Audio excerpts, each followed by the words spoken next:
विपक्षियों को लगता है जैसे कुछ मिर्ची लगती होगी। हम लोग विकसित भारत जी राम जी बोलते हैं, इसमें राम शब्द आ गया। तो राम शब्द आ गया तो भगवान श्री राम का के नाम पर भी विपक्षियों को लगता है जैसे कुछ मिर्ची लगती होगी। नमस्कार। आज के इस वार्ता में मंच पर प्रेस को संबोधित करने के लिए आए हुए जनता दल यू के प्रदेश के अध्यक्ष एवं माननीय विधायक उमेश कुशवाहा जी, लोक जनशक्ति पार्टी रामविलास के प्रदेश के अध्यक्ष एवं माननीय विधायक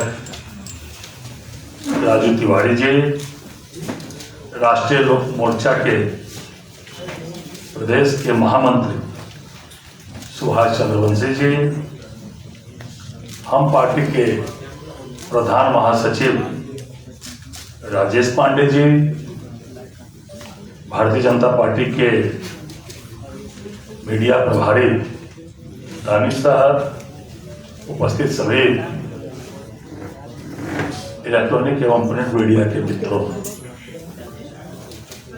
आज हम सभी लोग एक महत्वपूर्ण बिंदु पर चर्चा करने के लिए हम लोग इस प्रेस वार्ता में उपस्थित हुए हैं। आप सब लोग को पता है कि भारत की सरकार ने, भारत की एनडीए सरकार ने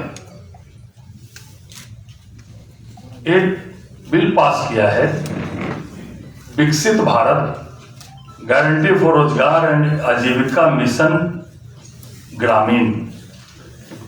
इसको हम लोग शॉर्ट फॉर्म में विकसित भारत जी राम जी बिल भी हम लोग कह रहे हैं। पता नहीं क्यों जितने भी अच्छे काम एनडीए सरकार जो केंद्र में चल रही है, माननीय प्रधानमंत्री नरेंद्र मोदी जी के नेतृत्व में, उसका विरोध करने का संकल्प जैसे विपक्ष के लोगों ने किया है। विपक्ष की भूमिका होती है कुछ अच्छे कामों के बारे में बताना, लेकिन कोई भी अच्छे से अच्छे काम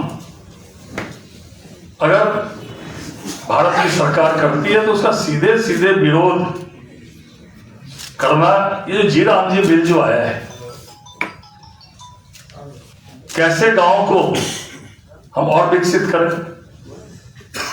आदरणीय प्रधानमंत्री जी और देश की एनडीए सरकार की जो संकल्प है 2047 तक हमारा देश विकसित देश बने, विकसित भारत बने, इसके लिए गांव को भी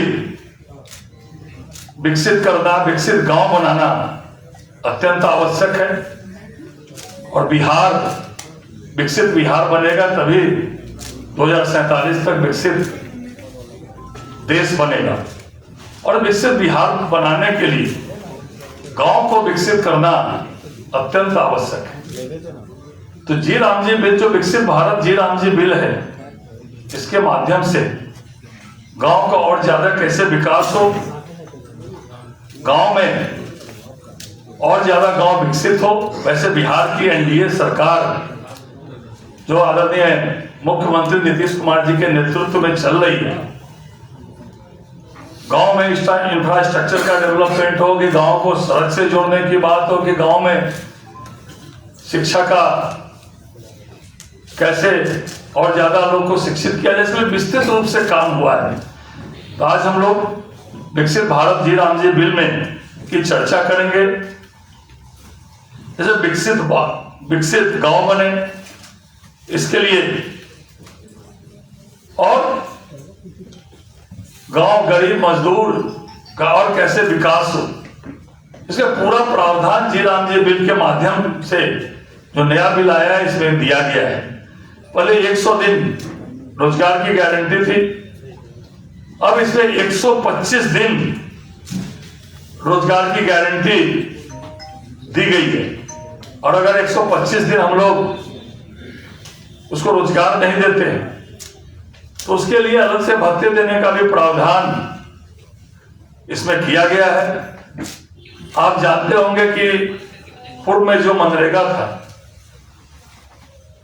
उसमें मजदूरों के वेतन की जो मानदेय की राशि थी उसके भुगतान में महीनों महीनों तक दिक्कत होता था। तो इस बिल में यह भी प्रावधान, इस कानून में यह भी सरकार ने निर्णय लिया है कि प्रत्येक सप्ताह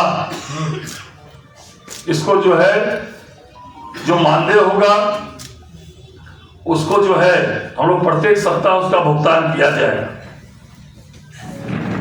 प्राकृतिक आपदा के में इसमें काफी प्रावधान किए गए हैं। जल संरक्षण के कार्य में चाहे नहर बनाना, नालियां बनाना और भी कुछ काम करने हो, उसका भी इसमें प्रावधान किया गया है। गांव के इंफ्रास्ट्रक्चर में स्कूल, सड़क, नाले का निर्माण, अनाज के भंडारण के लिए गोदाम का निर्माण, हमारे यहाँ जीविका स्वयं सहायता समूह है, देश में महिलाओं को सशक्तिकरण के लिए बड़ा काम हुआ है।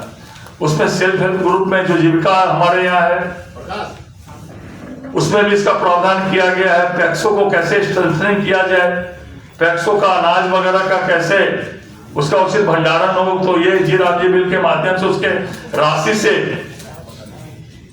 इन सबको भी निर्माण की व्यवस्था की गई है। जल संबंधी कार्य हो, कोल ग्रामीण बुनियादी ढांचा कैसे हम खड़ा कर सकें, आजीविका संबंधी बुनियादी ढांचा, चाहे आंगनबाड़ी केंद्र का निर्माण हो, पैक्सो का गोदाम का निर्माण हो, खराब मौसम में के कारण काम में कमी को कम करना, किसानों के कटाई के मौसम में की योजना में 60 दिन के लिए बुआई फसल के समय श्रमिक उपलब्ध रहे, इसकी चिंता करना। इसमें विस्तृत रूप से ये गांव के गरीबों के लिए, गांव के किसानों के लिए, गांव को और विकसित करने के लिए यह जी राम जी बिल लाया गया है। और पहले जो मनरेगा था या उसके पहले जो जवाहर रोजगार योजना के माध्यम से यह चलता था, मट्टी के भरने के माध्यम से या जो अन्य माध्यमों से काफी इसमें भ्रष्टाचार की भी काफी शिकायतें इसमें मिलती थी और राशि अनुपयोगी खर्च हो या भ्रष्टाचार का अड्डा एक तरह से बना हुआ था। तो इसमें कैसे सारी की सारी उपयोगी कार्यों में इसका खर्च हो जाए, उसमें इसका प्रावधान किया गया है। और निश्चित रूप से ये जो 2047 तक माननीय प्रधानमंत्री जी का जो संकल्प है विकसित भारत का निर्माण, तो ये जी राम जी बिल उसमें बड़ा माध्यम और सहायक साबित होगा। और मुझे तो ऐसा भी लगता है कि तो शॉर्ट फॉर्म में जो हम लोग विकसित भारत जी राम जी कहते हैं, तो विपक्षी को राम के नाम पर भी लगता है जैसे मिर्ची लगती है। विकसित भारत जी राम जी बिल, उसका फुल फॉर्म मैंने बताया, विकसित भारत गारंटी फॉर रोजगार एंड आजीविका मिशन ग्रामीण, लेकिन शॉर्ट फॉर्म में इसको हम लोग विकसित भारत जी राम जी बोलते हैं। इसमें राम शब्द आ गया, तो राम शब्द आ गया तो भगवान श्री राम का के नाम पर भी विपक्षियों को लगता है जैसे कुछ मिर्ची लगती होगी। लेकिन नक्शे में हम लोग यही बोल सकते हैं, यह बिल ग्रामीण व्यवस्था को मजबूत करने के लिए, गरीब किसानों को, मजदूरों को और उसको स्ट्रेंथनिंग करने के लिए, उसको रोजगार का माध्यम और ज्यादा सृजित करने के लिए यह बिल लाया गया है। इसका हम स्वागत करते हैं।